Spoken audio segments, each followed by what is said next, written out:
आइए,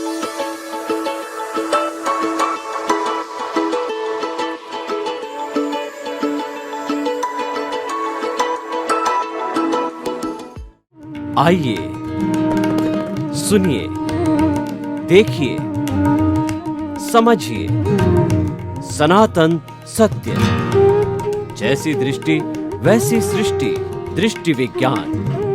कुदरत, कुदरती रचना एवं कुदरत के कानून से शाश्वत सुख की प्राप्ति। जोधपुर के परम पूज्य महात्मा उपासक प्रोफेसर डॉक्टर सोहन राज तातेड़ के निर्देशन में सनातन सत्य। जैसी दृष्टि वैसी सृष्टि, दृष्टि विज्ञान।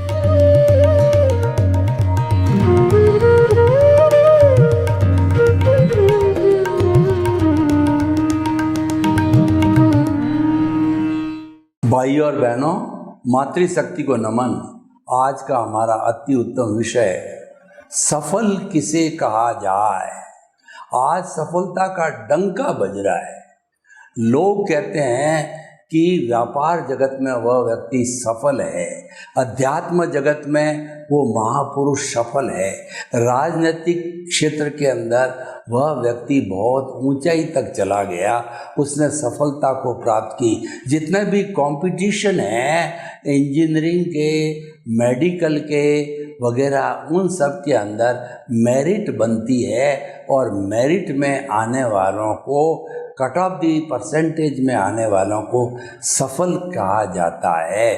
और सामान्य रूप से बात करें, जो व्यक्ति पास हो जाता है वो सफल कहा जाता है, जो व्यक्ति फेल हो जाता है वो व्यवहार जगत में असफल कहा जाता है। तो आज हम दोनों मिला करके, व्यवहार और निश्चय, हमारा लौकिक और पारलौकिक दोनों जगत के अंदर समन्वित रूप से, हमारा art of the vision one sided नहीं है, ये बोथ साइडेड है, इसीलिए होलिस्टिक है। एक का अगर हम वर्णन करते हैं तो वो तो अधूरा वर्णन हो गया। हमारा जो है सामने वाला भौतिक जगत, जिसको व्यवहार जगत कहते हैं, और एक हमारा आत्मा का जगत, जिसको पारलौकिक जगत कहते हैं। क्योंकि आत्मा तो सनातन है, आत्मा तो शाश्वत, अजर, अमर, अविनाशी है, तो वह तो हमेशा थी, आज है और कल रहेगी। भूत, भविष्य, वर्तमान में तीनों समय में वो हमेशा रहती है, उसमें कोई बदलाव नहीं आता है। बदलाव आने वाली स्थिति ये शरीर है। ऐसे शरीर न मालूम हमने अभी तक भवांतर के अंदर कितने शरीर धारण किए हैं, उसकी कोई कैलकुलेशन भी नहीं है। 4 गति 84 लाख जीवा योनियाँ, बर्थ प्लेसेस में हम घूमते आ रहे हैं, घूमते आ रहे हैं, घूमते आ रहे हैं। तो अब हम एक सफलता का मापदंड बनाते हैं। सफलता का मापदंड केवल मनुष्य ही बना सकता है, क्योंकि मनुष्य के पास में डेवलप्ड इंद्रियां, डेवलप्ड मन, डेवलप्ड बुद्धि, डेवलप्ड चित्त और डेवलप्ड अहंकार भी होता है और डेवलप्ड आत्मा होती है। इसी कारण वो मापदंड बना सकता है। तो सफलता के क्या मापदंड होते हैं वो हम आपको बताते हैं।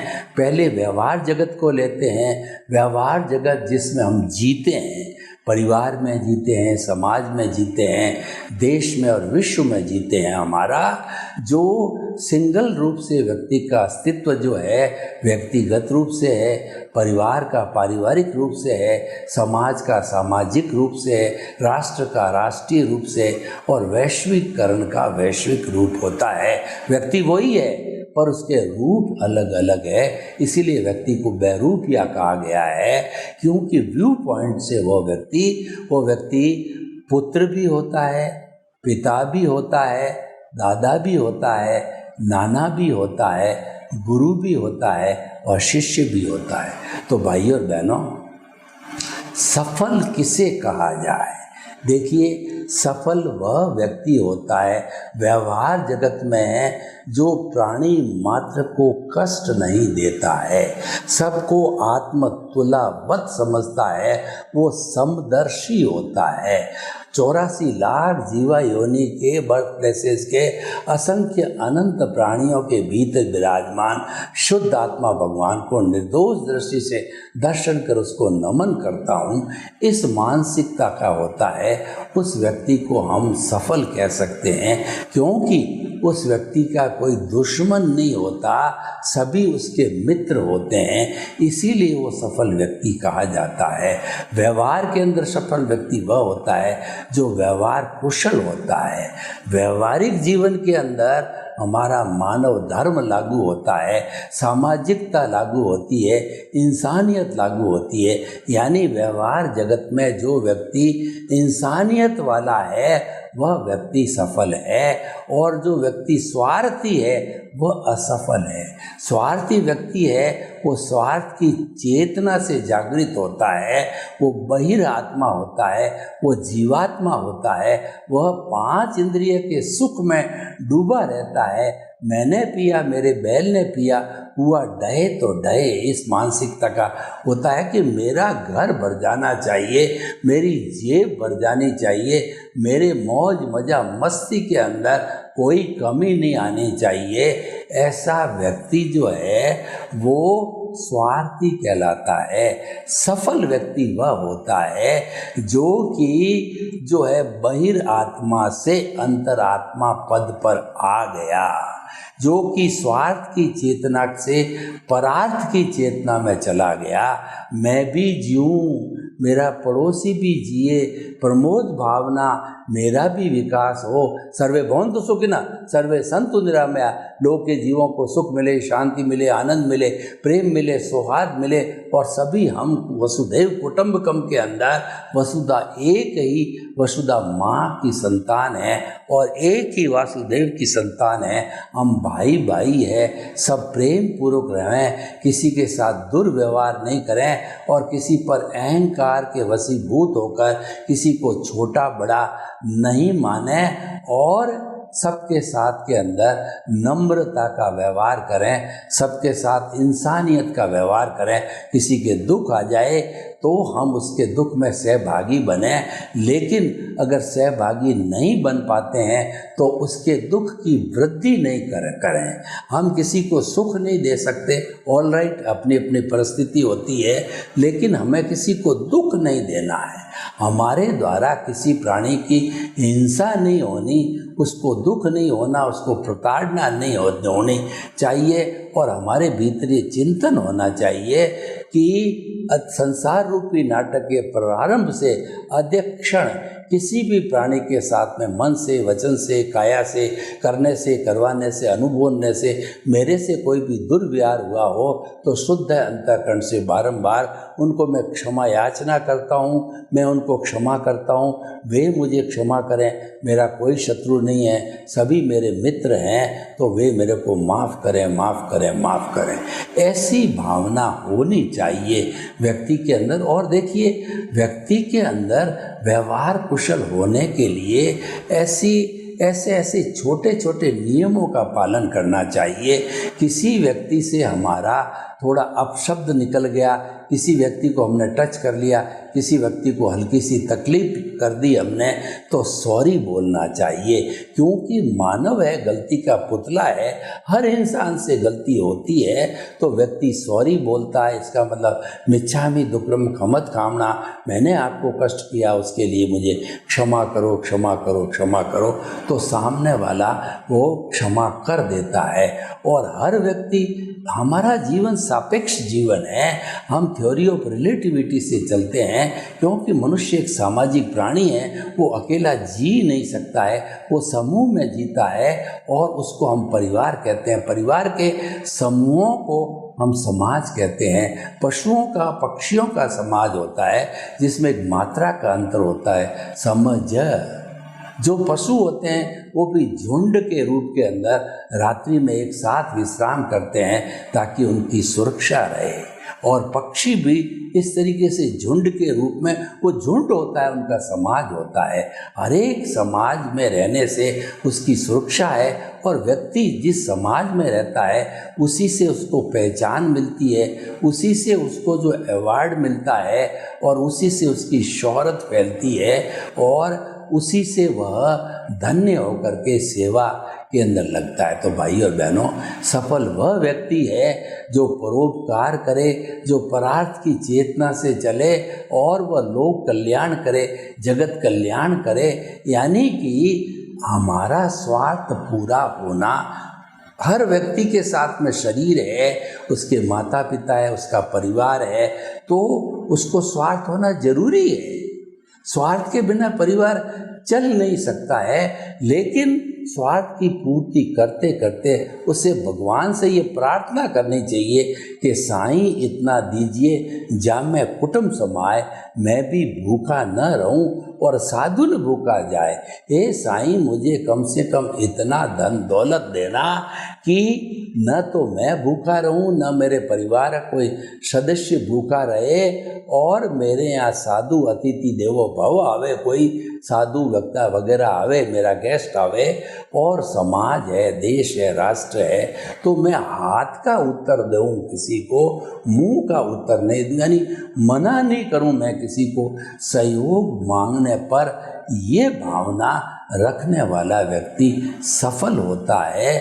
और जो व्यक्ति इन एथिक्स को, समाज के इन नियमों को पालन नहीं करता, बल्कि वह उल्टा चलता है कि समाज मेरी जेब में है, समाज को मैं खरीद सकता हूँ, समाज कौन होता है मेरे पे शासन करने वाला, मैं तो स्वयं अपना शासक हूँ, ऐसा व्यक्ति स्वार्थी होता है।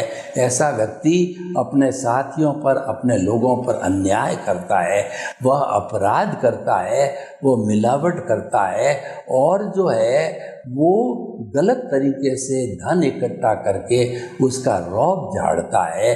ऐसे लोगों को समाज में लिफ्ट नहीं दी जानी चाहिए, उनका सम्मान नहीं किया जाना चाहिए, उनका बहिष्कार किया जाना चाहिए। वो समाज के अपराधी है, वो समाज के कंटक है। ऐसे लोगों को चुन चुन करके और जनता उनको सबक सिखानी चाहिए। जब इस तरीके के लोगों को सबक सिखाया जाएगा, सरकार सिखाएगी, समाज सिखाएगा, परिवार सिखाएगा, तो निश्चित तौर पे जो है दूसरे लोगों को ये सबक मिलेगा कि हमें अनुशासनहीनता करने से, हमने समाज के एथिक्स को चैलेंज करने से, हमारे समाज के एथिक्स को, सरकार के एथिक्स को, नियमों को, रूल्स रेगुलेशंस का वायोलेशन करने का अर्थ ये है कि हम समाज से बहिष्कृत कर दिए जाएंगे और हम जिंदे भी नहीं रह सकेंगे, हमारी कोई पहचान नहीं रहेगी। तो ऐसे लोग जो है उनके साथ में क्योंकि जो लोग बातों के लोग लातों के लिए बातों से नहीं मानते, जो दुर्जन व्यक्ति होता है वह सज्जन व्यक्ति से नहीं मानता है। सज्जन व्यक्ति कितना ही प्रयास करके दुर्जन मानता नहीं है, वह सज्जन अपनी सज्जनता नहीं छोड़ता है, तो दुर्जन भी अपनी दुर्जनता नहीं छोड़ता है। मैं आपको एक उदाहरण देना चाहता हूँ कि एक महात्मा जी जो तालाब के किनारे अपनी कुटिया बना करके राम नाम लिया करते थे, वो सुबह ही सुबह पानी भरने के लिए उस तालाब पर जाते थे, तो उस तालाब में से एक काला बिच्छू आकर के उनको डस लेता था और वो बिच्छू को तालाब में फिर फेंक देते थे। रोज़ की ये प्रक्रिया चलती थी। एक युवक जो है उसी समय घूमने जाता था, वो ये तालाब पे ये नज़रिया देखता था, तो एक दिन युवक ने उस साधु महात्मा को कहा कि वो रोज़ आपको काटता है और आप सहन करते हो और रोज़ उसको वापस फेंक देते हो, उसको मारते नहीं, उसकी कोई व्यवस्था नहीं करती। उन्होंने कहा कि भाई मैं सज्जन व्यक्ति हूँ, मैं सज्जनता क्यों छोड़ूं, और वो दुर्जन व्यक्ति जब दुर्जनता नहीं छोड़ता है तो मैं सज्जनता क्यों छोड़ूं। तो दुर्जन व्यक्तियों को तो उसके लिए ही पुलिस होती है, उसके लिए ही मिलिट्री होती है, इसके लिए कमांडो होते हैं, उसी लिए ही सारी ये सुरक्षा नियम कानून कायदे जज होते हैं, कोर्ट्स होते हैं। तो क्योंकि ऐसे लोग समाज में होते हैं जो समाज कंटक केवल समझाने से नहीं समझते, उन पर सख्ती करनी पड़ती है। तो भाई और बहनों, आज का वो लोग सफल नहीं हैं, उनको सफल नहीं कहा जा सकता।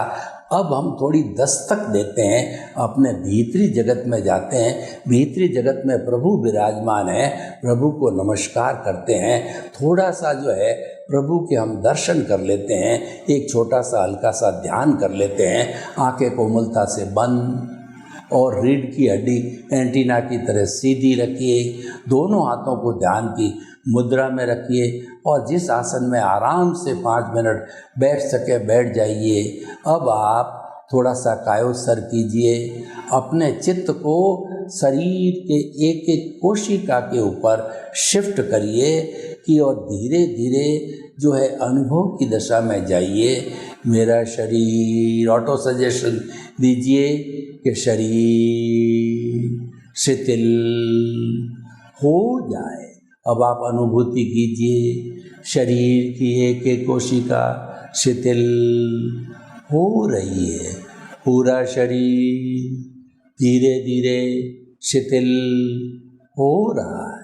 शिथिल शिथिल शिथिल पूरा शरीर शिथिल हो गया है।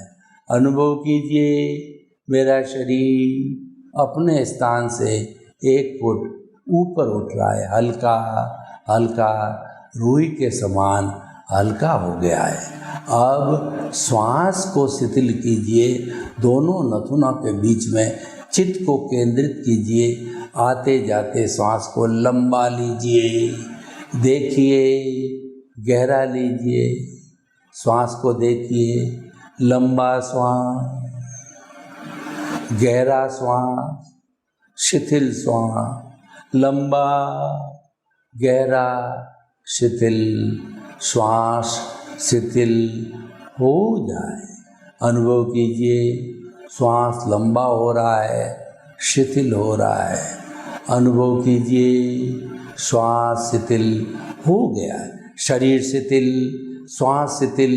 अब हम आज्ञा चक्र दर्शन केंद्र पर अपने चित्त को केंद्रित करते हैं और दोनों नथुओं से भीतर गुलाबी रंग के परमाणुओं को खींच करके दर्शन केंद्र पर गोला बनाते हैं। अनुभव कीजिए नाक से गुलाबी रंग के चमकते हुए परमाणु दर्शन केंद्र आज्ञा चक्र पर गोला बन रहा है। इस गोले से भीतर जाइए, भीतर जाइए। कोई महापुरुष आता है तो गेट ही गेट लगे हुए हैं। प्रभु के दर्शन करने जा रहे हैं। प्रभु परमपिता परमेश्वर है और सृष्टि का सबसे मूल्यवान, सबसे शक्तिशाली चेतना है। उसके दर्शन करने गेटों में से जा रहा हूँ। गेट ही गेट, गेट ही गेट, गेट ही गेट। अब प्रभु तो अशरीरी है, प्रभु तो अमूर्त है, लेकिन प्रतीक रूप में मैं देख रहा हूँ सामने 3 बड़ी चमकती हुई पट्टियाँ हैं। पहला कलर गुलाबी रंग का, चमकती हुई पट्टी। दूसरा कलर जो है वो पीले रंग का, गहरे हल्दी के पीले रंग का चमकती हुई पट्टी। और तीसरा सफ़ेद ट्यूबलाइट की तरह चमकती हुई पट्टी। ये हमारी पहली तेजोलेशिया, जो हमारे शुभ जो है भाव है, तेजोलेशिया पर ध्यान केंद्रित करें, शांति को प्राप्त करें। पद्मलेशिया दूसरी पे ध्यान केंद्रित करें, आनंद की प्राप्ति करें। और सफ़ेद केल पर ध्यान को केंद्रित करें, प्योरिटी की, वो मुक्तता की अनुभव करें। देखिए प्रभु के पास पहुंच गए हैं। प्रभु से आशीर्वाद लीजिए, प्रभु के चरणों में बैठिए, प्रभु को प्रणाम कीजिए। प्रभु मैं आपको इस कारावास से मुक्त कराऊंगा, मुझे ऐसी शक्ति दो, जागृति दो और मुझे आशीर्वाद दो कि मैं जगत कल्याण करूं, मैं लोक कल्याण करूं, मैं जय जगत करूं, मैं परोपकार करूं, मैं परार्थ और जो है परमार्थ की चेतना को प्राप्त करूं, मैं शाश्वत सुख को प्राप्त करूं। मुझे ऐसी शक्ति दो, जागृति दो। और प्रभु ने आशीर्वाद दिया। वो आशीर्वाद हमारी हाथ की हथेलियों पर आ गया। आँख खोलिए और इन हथेलियों को अपने सिर पर जो है 3 बार मसल करके लगाइए। ये प्रभु का आशीर्वाद है जो हमने अपने शरीर पर शिफ्ट किया। तो भाई और बहनों, ये हमारे प्रभु के दर्शन हुए। प्रभु भीतर विराजमान है तो उसका बहुत बड़ा साम्राज्य है, क्योंकि इस ब्रह्मांड का सबसे शक्तिशाली तत्व है वो चेतना तत्व है जो सबका समान है। किसी एक तत्व की हम व्याख्या करें, यानी 84 लाख जीवा योनि के असंख्य अनंत प्राणियों की व्याख्या हो गई। जे पिंडे ते ब्रह्मांडे, ये सारा ब्रह्मांड है, उसका जो मानव है वो एक रोल मॉडल है।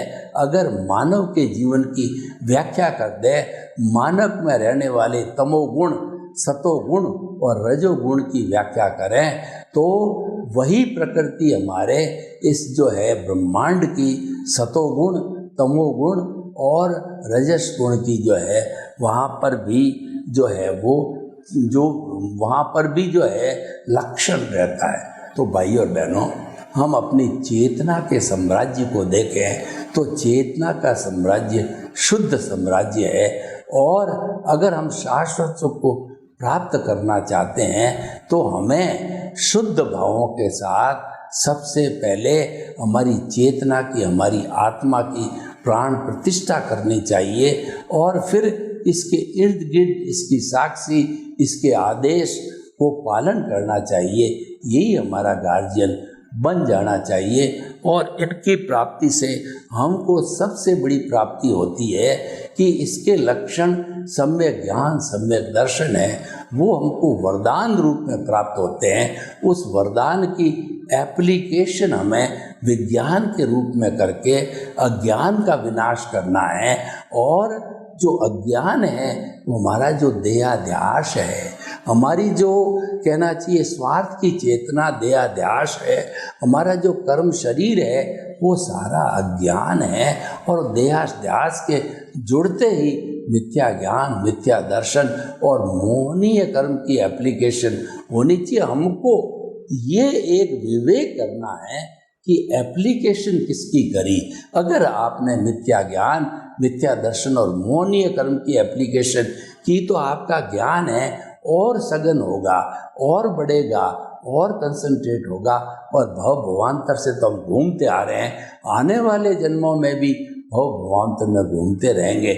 और उसके विरुद्ध अगर हमारे केंद्र में सम्यक ज्ञान, सम्यक दर्शन, आर्ट ऑफ द विजन में आ गए और हमने एप्लीकेशन करना चालू कर दिया। एप्लीकेशन का अर्थ ये है कि जो आपका उदय और प्रारब्ध चल रहा है उससे अलग रहो, ऑब्जर्वर बनो, ज्ञाता दृष्टा बनो, वेद विज्ञान करो, जुदापन की जागृति करो, साक्षी भाव को लागू करो।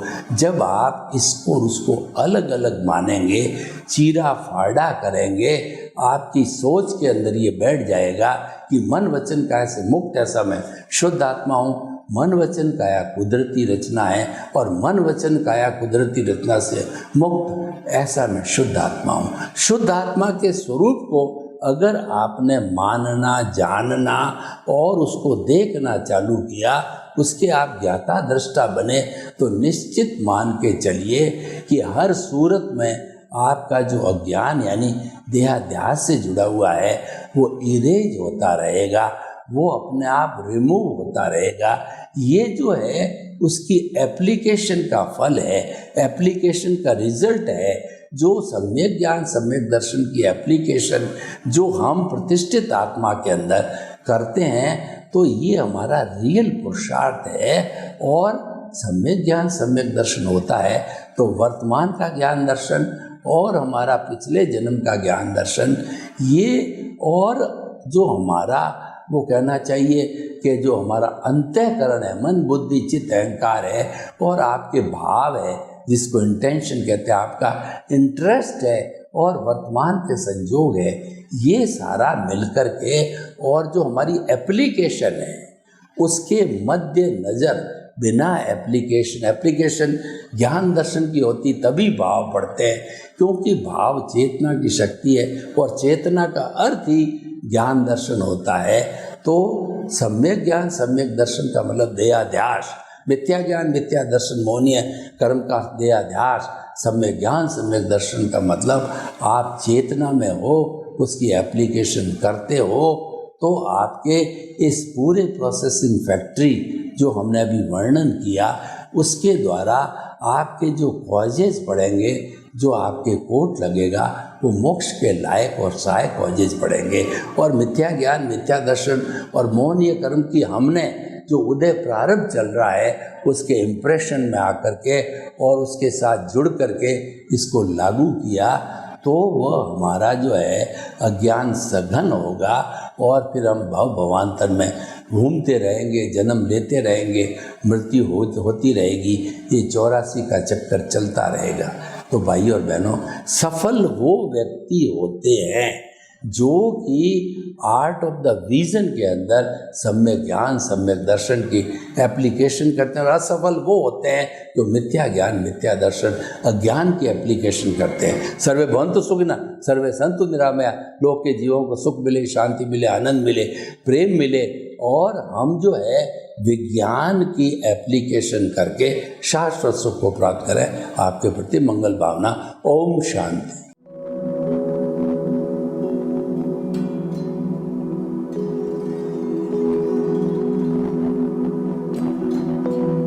एक ऐसा अंतर्राष्ट्रीय ख्याति प्राप्त मानव जो गुरु प्रेरणा से पिछले 20 वर्षों से वानप्रस्थ जीवन जीते हुए 24 घंटे मानवता की सेवा में संलग्न है।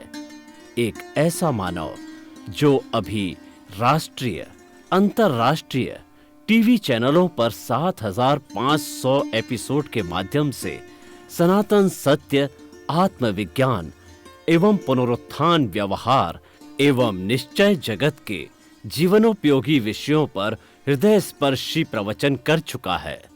उस मानव का नाम है महात्मा उपासक प्रोफेसर डॉक्टर सोहन राज तातेड़। प्रोफेसर तातेड़ द्वारा योग, दर्शन, शिक्षा विषयों पर रचित पीएचडी स्तर के 250 शोध ग्रंथ भारत के 100 प्रतिष्ठित विश्वविद्यालयों में शोधार्थी पढ़ रहे हैं तथा वे सभी शोध ग्रंथ वहां की सेंट्रल लाइब्रेरियों में उपलब्ध हैं। महात्मा सोहन राज ने अभी तक हजारों स्कूलों, कॉलेजों, विश्वविद्यालयों एवं संस्थाओं में सेमिनार, वर्कशॉप, कैंप लगाकर लाखों विद्यार्थियों को योग, दर्शन, शिक्षा का प्रशिक्षण देकर उन्हें सुसंस्कारित किया।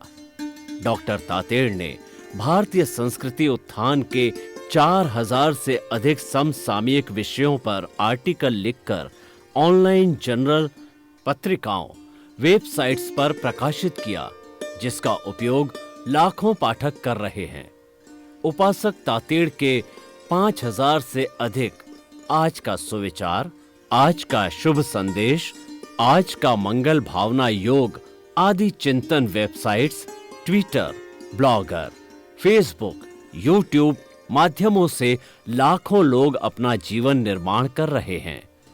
मानवता के मसीहा ऐसे महामानव महात्मा सोहन राज तातेड़ के प्रोफाइल को अभी तक विश्व के 20 लाख दर्शक यूट्यूब पर, 12 लाख गूगल पर एवं लाखों दर्शक फेसबुक, ब्लॉगर, ट्विटर और इंस्टाग्राम पर देख चुके हैं।